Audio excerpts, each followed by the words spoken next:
नमस्कार मित्रांनो, GSIT solution मध्ये आपले सर्वांचे स्वागत आहे. मित्रांनो बघा, महाराष्ट्र शासनाची वन विभागाची मानद वन्यजीव रक्षक पदासाठीची सर्वात मोठी भरती आलेली आहे. याबाबतचे व्हिडिओ आपण यापूर्वी आपल्या चॅनलवरती पब्लिश केलेले आहे, परंतु त्याच्यामध्ये बऱ्याच सगळ्या विद्यार्थी मित्रांच्या कमेंट येत होत्या की अर्ज आपल्याला कशा पद्धतीने करायचा आहे, त्यासाठी शैक्षणिक पात्रता काय लागेल किंवा तिथं जर आपल्याला जो प्रकल्प सादर करावायचा आहे तो कशा पद्धतीचा असणार आहे, असे असंख्य प्रश्न आपल्या विद्यार्थी मित्रांचे आलेले होते. त्याबाबतची सविस्तर माहिती देणारा हा आपला एक व्हिडिओ आहे. मित्रांनो, हा व्हिडिओ पाहिल्यानंतर तुम्हाला अन्य कोणताही व्हिडिओ पाहण्याची आवश्यकता निश्चितच पडणार नाही. त्यामुळे व्हिडिओ विदाउट स्किप करता शेवटपर्यंत पाहायचा आहे, म्हणजे तुम्हाला ही जी काही पूर्ण प्रोसेस आहे अर्ज करण्याची, ती प्रोसेस तुम्हाला व्यवस्थितपणे समजणार आहे.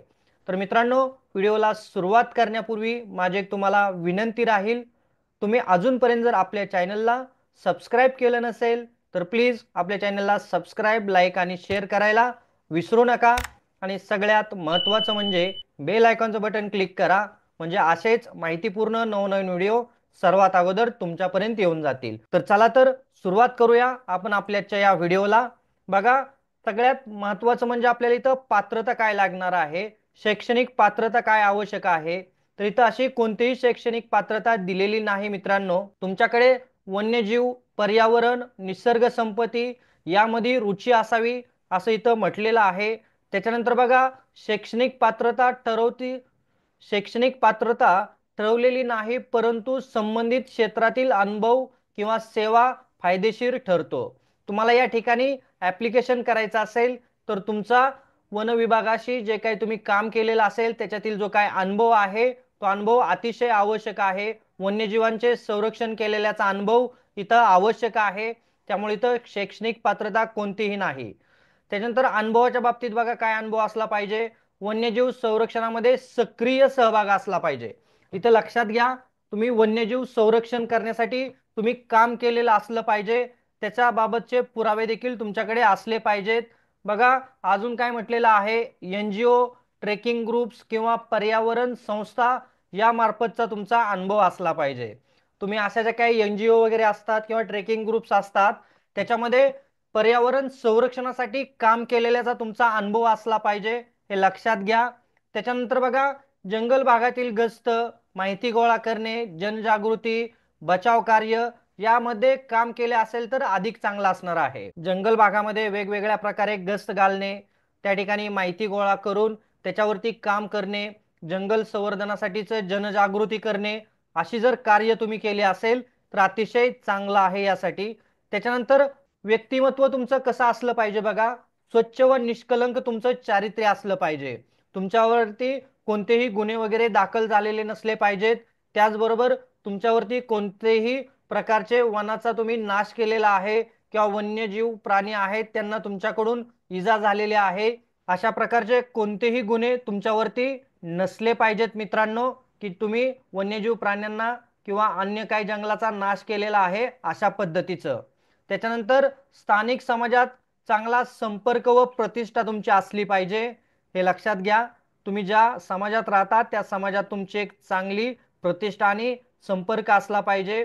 वन्यजीव संवर्धनासाठीची तुमच्यामध्ये कळकळ असली पाहिजे, म्हणजे ते काम करण्याची तुमची मनापासून तळमळ असली पाहिजे, हे मित्रांनो लक्षात घ्या.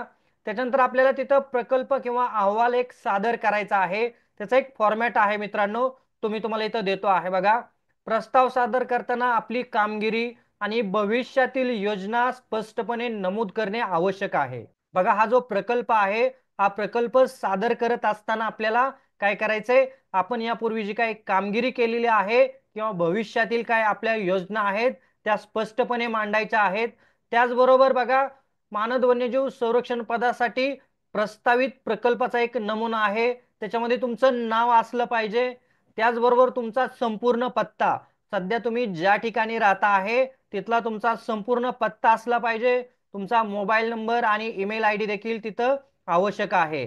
या सगळ्या गोष्टी आहेत त्या मित्रांनो प्रकल्प सादर करताना तुम्हाला सादर करायच्या आहेत. यापूर्वी तुम्ही ज्या ठिकाणी काम केले आहे त्या ठिकाणचा अनुभवाचे जे प्रमाणपत्र आहेत त्या अनुभवाचे प्रमाणपत्र तुमच्याकडे असले पाहिजेत. भविष्यात तुम्ही वन्यजीव संरक्षणासाठी कशा पद्धतीने तुमच्या डोक्यामध्ये काही योजना आहेत त्या योजना तिथं नमूद करायच्या आहेत प्रकल्पामध्ये मित्रांनो। आता प्रस्तावनेत आपल्याला तिथं काय द्यायचं आहे प्रकल्पामध्ये, प्रस्तावनेत तुम्हाला तिथे तुमचं संपूर्ण नाव द्यायचं आहे आणि तुम्ही किती वर्ष संवर्धनासाठीचं काम करता आहात ते तिथं नमूद करायचं आहे। त्याचबरोबर वन्यजीवाचे संरक्षण, जनजागृती, बिनधास्त माहिती देणे, जंगलात बचाव कार्य यामध्ये माझा सहभाग आहे असं तिथं नमूद करायचं आहे। तुमचा जर सहभाग असेल तर तो सहभाग तिथं नोंदवायचा आहे मित्रांनो। आतापर्यंत केलेल्या कामाचा आढावा पूर्ण द्यायचा आहे की वन्यजीव बचाव मोहिमेमध्ये तुम्ही कशा पद्धतीनं काम केलं, त्याचबरोबर जनजागृतीचे काय काय कार्यक्रम तुम्ही घेतले, त्याचबरोबर गस्त किंवा माहिती संकलन केले असेल त्याचाही तिथं उल्लेख करायचा आहे। बेकायदेशीर शिकार विरोधी सूचना असतील त्या सूचना तुम्ही कशा पद्धतीनं सर्वसामान्य जनतेपर्यंत पोहोचवल्या त्याचाही तुम्हाला तिथं आढावा द्यायचा आहे मित्रांनो। शाळा कॉलेजमध्ये जर तुम्ही व्याख्यानं घेतली असतील जंगल बचाव कार्यासाठी किंवा वन संवर्धनासाठी तर ते व्याख्यानांचे पुरावे किंवा त्याचे जे काही तुमचे लेख वगैरे प्रसिद्ध झाले असतील तर ते देखील त्या ठिकाणी सादर करायचे आहेत अहवालामध्ये। त्याचबरोबर भविष्यातील योजना काय काय आहेत त्या द्यायच्या आहे। गाव पातळीवर वन्यजीव जनजागृतीचं शिबिर घेण्याचं आहे, त्याचे तुमचं तिथं ध्येय तिथं काय करायचंय तुम्ही स्पष्ट करायचं आहे। बेकायदेशीर शिकारी विरुद्ध मोहीम संकलन करणे ते तुमचं प्रकल्प असला पाहिजे भविष्यातील योजनामध्ये। स्थानिक स्वयंसेवकांचा गट तयार करणे, शाळांमध्ये निसर्ग शिक्षण कार्यक्रम घेणे, त्याचबरोबर वन्यजीव निरीक्षण व अहवाल देणे या गोष्टी तुम्ही तिथं काय केल्या पाहिजेत भविष्यातील योजना किंवा प्रकल्प म्हणून सादर केल्या पाहिजेत मित्रांनो। अशा पद्धतीच्या तुम्ही तुमच्या मनानं अशा ज्या काही आणखीन गोष्टी असतील त्या गोष्टी ऍड करू शकता। मी इथे तुम्हाला एक बेसिक आराखडा देण्याचा प्रयत्न केलेला आहे की तुम्ही कशा पद्धतीनं तुमचा प्रकल्प अहवाल तिथं सादर करायचा आहे तो। त्याचबरोबर तुमचं कारणपत्र की तुम्हाला का सिलेक्ट केलं पाहिजे याचं तुम्हाला तिथं काय करायचं आहे की ठळक वैशिष्ट्ये तुमचे सांगायचे आहे। तुमचा किती संपर्क आहे, तुम्ही आतापर्यंत कशा पद्धतीनं काम केलेलं आहे आणि तुम्हाला का सिलेक्ट करावं याचं तुम्हाला तिथं नमूद करायचं आहे मित्रांनो। तुम्ही त्याबरोबर या पदाचा कशा पद्धतीनं वन्यजीव संवर्धनासाठी ते जे काही काम आहे त्या कामासाठी कशा पद्धतीने तुम्ही जबाबदारी घेऊन तुमचं कर्तव्य पूर्ण करू शकता याबाबतची देखील तिथं सविस्तर माहिती तुम्ही द्यायची आहे मित्रांनो। बघा त्याच्याबरोबर तुम्हाला कोणकोणते कागदपत्र जोडावं लागणार आहे हे अतिशय महत्त्वाचं आहे। त्या ठिकाणी जे कागदपत्र जोडावं लागणार आहेत ते बघा, शिफारस पत्र, कोणत्याही संस्थेचं किंवा वन अधिकाऱ्याचं शिफारस पत्र असलं पाहिजे की तुम्हाला त्या ठिकाणी वन्यजीव संरक्षण या पदासाठीचं तुम्ही व्यवस्थित काम करू शकता किंवा काम केलेलं आहे याबाबतचं शिफारस पत्र असलं पाहिजे। फोटो, वृत्तपत्रातील बातम्या जर तुमच्या उपलब्ध असतील, तुम्ही जे काही वन्यजीव संवर्धनासाठी काम केलेलं त्या देखील त्या ठिकाणी जोडायच्या आहेत। ओळखपत्र किंवा आधार कार्डाची एक प्रत असेल किंवा तुम्ही ज्या NGO मधून किंवा ज्या ट्रेकिंग ग्रुप मधून काम केलेलं असेल तिथील ओळखपत्र आणि आधार कार्डाची एक प्रत त्या ठिकाणी तुम्हाला जोडायची आहे मित्रांनो।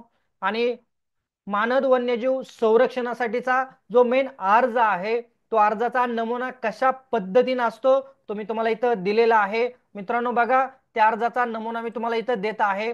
अशा पद्धतीनं एक अर्जाचा नमुना आहे आणि असा अर्ज तुम्ही काय करू शकता तुमच्या नावे करू शकता। इथं वैयक्तिक माहिती द्यायची आहे अर्जदाराची। इथं तुम्ही ज्या ठिकाणी अर्ज करणार आहे त्या कार्यालयाचं पूर्ण नाव, विभागाचं नाव वगैरे सगळं द्यायचं आहे मित्रांनो। इथं विषय हाच राहणार आहे तुमचा मानद वन्यजीव संरक्षण पदासाठीचा अर्ज। त्याचबरोबर तुमची वैयक्तिक माहिती सगळी द्यायची आहे। इतर माहिती असेल तुम्ही जे काही प्रकल्पामध्ये दिलेले आहे ती थोडक्यात माहिती इथं द्यायची आहे।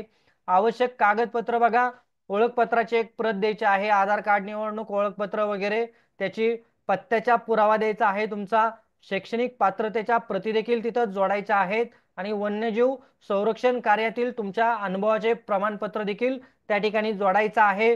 त्याचबरोबर इतर काही कागदपत्र असतील तर तीही मित्रांनो तुम्ही तिथं जोडायचे आहेत।